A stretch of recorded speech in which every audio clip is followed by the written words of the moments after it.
നമ്മളെടുത്ത ക്ലാസിനെ കുറിച്ച് ഏകദേശം ഒരു ധാരണ ഒക്കെ എല്ലാവർക്കും കിട്ടിയിട്ടുണ്ടാവുമല്ലോ. എങ്കിലും ഒന്നും കൂടി മനസ്സിരുത്താൻ വേണ്ടി ഞാൻ ചോദിക്കുകയാണ്, എന്താണ് കുറുവാ സംഘം? മനസ്സിലായവര് പറഞ്ഞോളൂ.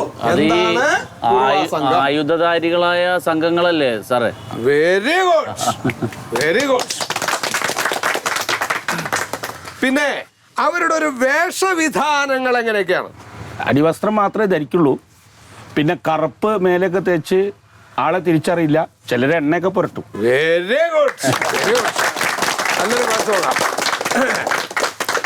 പിന്നെ എന്തൊക്കെയാണ് അവരുടെ പ്രത്യേകതകൾ? സാറേ ഞാൻ പറയാം. ചൈനക്കാരൻ പറയൂ.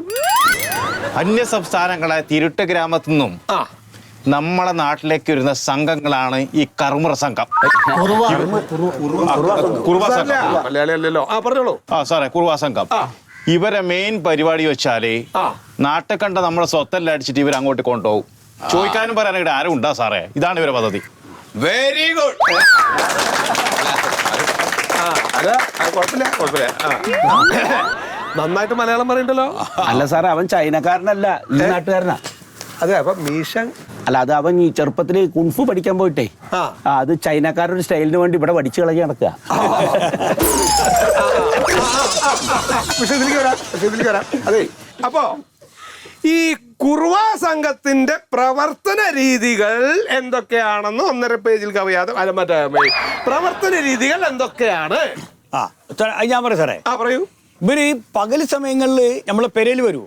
ആക്രി കച്ചവടക്കാരായിട്ടും മീൻ കച്ചവടക്കാരായിട്ടൊക്കെ വരും. ഇവരൊക്കെ നോക്കി വെച്ചിട്ട് രാത്രി വന്നിട്ട് ഇവര് കക്കും. രാത്രി പിന്നെ നമ്മളെ അടുക്കളന്റെ വാതിൽ തുറന്നിട്ട് അവർ ഉള്ളിൽ കയറുക. ശരിയല്ലേ? പ്രതികരിക്കാൻ ശ്രമിച്ച അവര് ആക്രമിക്കും അല്ലേ?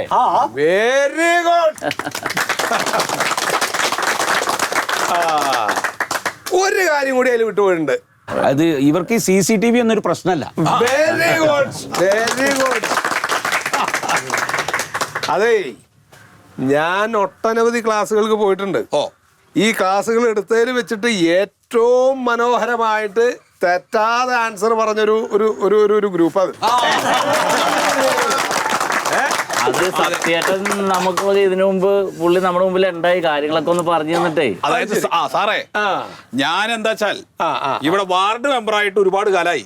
സ്ഥിരം ഞാൻ തന്നെ ജയിക്കാൻ ഇവിടെ. അപ്പൊ ഞാൻ ഇങ്ങനെ ഒരു സംഗതി നമ്മുടെ നാട്ടിൽ ഇങ്ങനെ വന്നു തുടങ്ങിയ സമയത്ത് എല്ലാ ആളുകളെയും വിളിച്ചു. ഓരോ വീടുകളിലും പോയിട്ട് എല്ലാ ആളുകളെയും വിളിച്ചു വരുത്തിയിട്ട് നല്ല ഒരു ബോധവൽക്കരണ ക്ലാസ് വർക്ക് കൊടുത്തിട്ടുണ്ട്. അതിന്റെ ഗുണമാണത്. കമ്മിറ്റി ഉണ്ടാക്കാൻ കാരണക്കാരനും സത്യേട്ടനാ. അതുപോലെ ഈ ഇരിക്കുന്ന ആള് ഇദ്ദേഹം മേജറാ. പട്ടാളം റിട്ടയർ ചെയ്തിട്ടുള്ള ആളാ. മേജർ രാഘവൻ എന്നാ പറയാ. Very good. ഒരുപാട് വാറുകളിൽ ഞാൻ പങ്കെടുത്തിട്ടുണ്ട്. അതിൽ ശത്രുക്കൾ നിരനിരയായി നിന്ന് വെടിവെച്ചവനാണ്. ഈ കുറുവാ സംഘത്തെ അവസാനിപ്പിച്ചാൽ ഞാൻ അടങ്ങും. അവസാനിപ്പിച്ചാൽ പിന്നെ അടക്കാതെ നിവർത്തിയിൽ രാഘവട്ടെ അവിടെ ഇരിക്കി. Very good, very good. അതുപോലെ സാറേ, ഇപ്പോ നമ്മള് നേരത്തെ ചൈനക്കാരന്റെ മറ്റേ കുംഫുവിന്റെ കാര്യമൊക്കെ പറഞ്ഞില്ലേ? അപ്പൊ അയാള് കുംഫു പഠിച്ച ആളാ.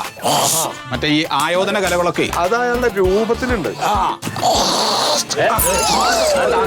ഇപ്പൊ അങ്ങനൊന്നും വേണ്ട. കുറുവാ സംഘം വരുമ്പോ മാത്രം. അല്ല, അങ്ങനെയുള്ള ആൾക്കാർ കൂട്ടത്തിലുള്ളത് നല്ലതാണ്. വാർഡന്റെ ഒരു കാവലാണ്. അതെ, അന്തം കുന്തൂലാണ്ട് ചാടി ഇറങ്ങാൻ പറ്റുന്ന ചില ആൾക്കാരുണ്ടാവണേ. അതെ സാറേ, നമുക്കിവിടെ വലിയ അഭ്യാസവും കസരത്തൊന്നും വേണ്ട. ഞങ്ങളിവിടെ കുറെ യൂത്ത് ഉണ്ട്. ഇവന്മാരെങ്ങനെ കയ്യിൽ കിട്ടിയ ചവിട്ടി നട്ടല്ലൊടിക്കും. പേടില്ല, പേടില്ല. അതില് കാര്യമില്ല. അത് വേണ്ട. നിങ്ങൾ അങ്ങനെ അക്രമം ചെയ്യരുത്. അതിന്റെ ആവശ്യമില്ല. അതൊക്കെ നിയന്ത്രിക്കാനാണ് ഞങ്ങൾ പോലീസുകാരുള്ളത്. നിയമം കയ്യിലെടുക്കരുത്. വേണ്ട. നിയമം സംരക്ഷിക്കാൻ ഇവിടെ നിയമപാലകരുണ്ട്. നിയമം സംരക്ഷിക്കാൻ വെരി ഗുഡ്. നിങ്ങൾ ചെയ്യേണ്ട കാര്യങ്ങൾ രാത്രികാലങ്ങളിൽ നിരീക്ഷണം ശക്തമാക്കുക.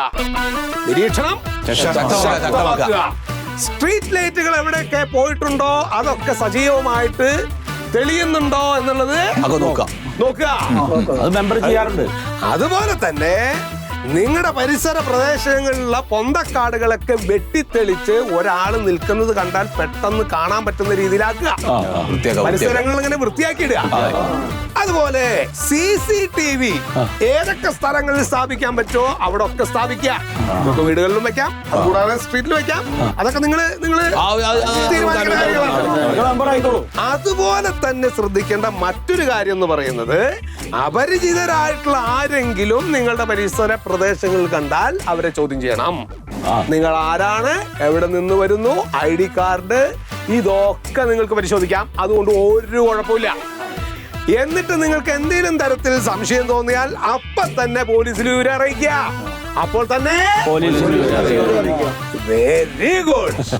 അതുപോലെ തന്നെ പുറത്ത് നിന്ന് വല്ല വിധത്തിലുള്ള ശബ്ദങ്ങൾ, അതായത് പൈപ്പിന്റെ ടാപ്പ് തുറന്നിട്ട് വെള്ളം പോകുന്നുള്ള ശബ്ദങ്ങൾ കേൾക്കും.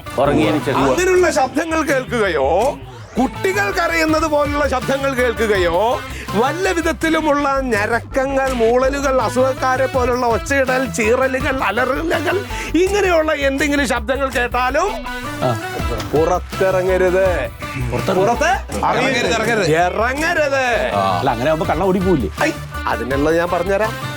കള്ളൻ ഓടിപ്പോകുന്നതിന് മുമ്പ് നിങ്ങൾ ചെയ്യേണ്ടത് പോലീസിനെ വിളിക്കണം. അല്ല, നിങ്ങൾക്ക് ഏറ്റവും പെട്ടെന്ന് കിട്ടാവുന്ന സഹായം എവിടുന്നാ? അയൽവാസികളിൽ നിന്നാണ്. അതുകൊണ്ട് ഇങ്ങനെ വല്ല സംശയം തോന്നിയാൽ അപ്പൊ തന്നെ അയൽവാസിയെ ഫോൺ ചെയ്ത് വിവരം അറിയിക്കുക. അയൽവാസിയെ ഫോൺ ചെയ്ത് വിവരം അറിയിക്കുക. അപ്പൊ നമ്മൾ മനസ്സിലാക്കേണ്ടത്, ഒന്നാമതായി നമുക്ക് വേണ്ടത് ഫോണാണ്. അല്ല, അയൽപക്ക ബന്ധം ഊട്ടിയുറപ്പിക്കുക, ശക്തമാക്കുക. അയൽപക്ക ബന്ധം ശക്തമാക്കണം. Very good.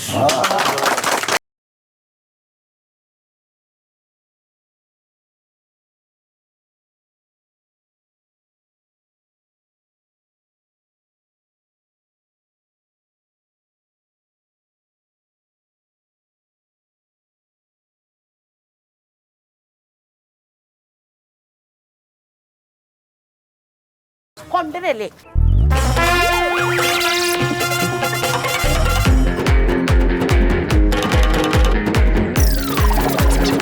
അതെടുത്തോ, എല്ലായിടത്തും കൊണ്ട് കത്തിക്ക്. കംപ്ലീറ്റ് ഇവിടെ കണ്ട് തൊയ്യ. നമുക്ക് എന്തും പണി. ഇതൊക്കെ തീർന്ന് ഇനിയിപ്പോ ഇന്ന് കുറച്ചു നേരം കഴിഞ്ഞാല് അവിടെ മൂയലയോ ആടത്തൊക്കെ എടുത്തുകൊണ്ട് കത്തിക്കടിയും കൊണ്ട് മറിമായം